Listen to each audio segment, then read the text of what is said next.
Right now at 6, former staff sounding the alarm after they say teachers were locking their students inside their classroom. Now, these locks are meant to keep intruders like active shooters out of the classroom. Now, we're pressing Cornerstone Academy for answers. Thank you for joining us tonight at 6, everybody. I'm Yolanda Harris. Tonight, 10 TV is digging for answers about why this was happening at Cornerstone Academy and what will be done to address concerns now. In a story you'll only see on 10 TV, 10 Investigates Rochelle Aileen joined us live from Northeast Columbus after she spoke with 2 former staff members. Rochelle? Yolanda, this took weeks of digging, and after some initial pushback from the group that owns this school, tonight we're finally getting some answers. Cornerstone Academy is a charter school, and Excel Schools is the group that owns them.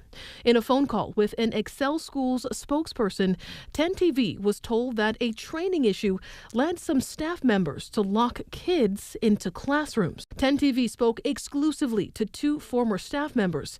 They asked that we mask their voices and keep them anonymous for fear of retaliation. It's for intruders that come into the school so that they do not get inside the classrooms. So essentially the thing that should be keeping a danger out was being used to keep kids in. Yes. The 2 former workers claim that devices called Nightlocks were being used. Those devices are supposed to be used to lock doors and windows from the inside to keep unauthorized visitors out of the room. However, the former staff members say the locks were sometimes used when students tried to run out of the classroom.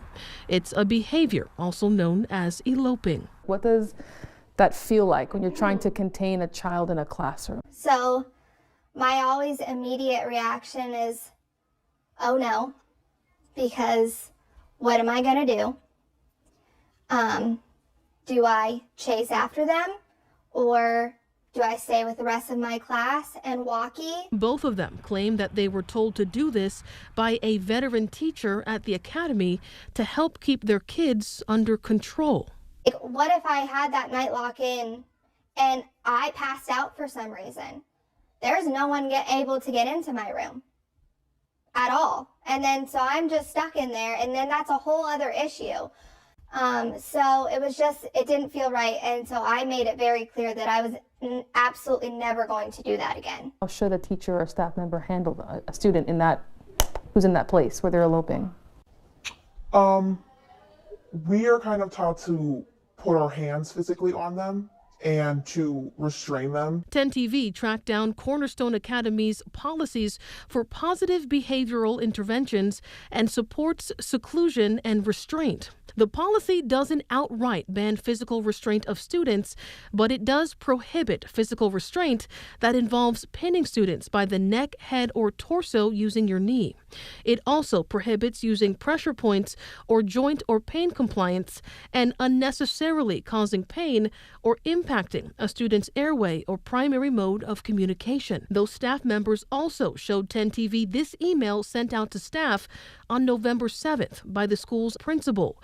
We confirmed with Excel Schools that the message was real. It says in part, quote, effective immediately if you are using the Nightlock system or have used it for keeping students contained, whether it is for their own safety or not. Please stop immediately, end quote.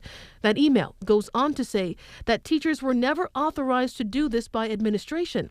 And he adds that this practice could get the school investigated by the state and turn into a public relations nightmare. I mean, what's your reaction to that? It makes me very angry and frustrated because I feel like they only sent that out to just cover themselves. Now, I've been pressing Excel Schools for answers, and just before 4 this evening, they did send me a lengthy response in that they claim this issue was isolated to just 2 teachers. They also claim that they have launched an investigation, disciplined those teachers, held a school-wide training today, and communicated expectations to teachers and parents.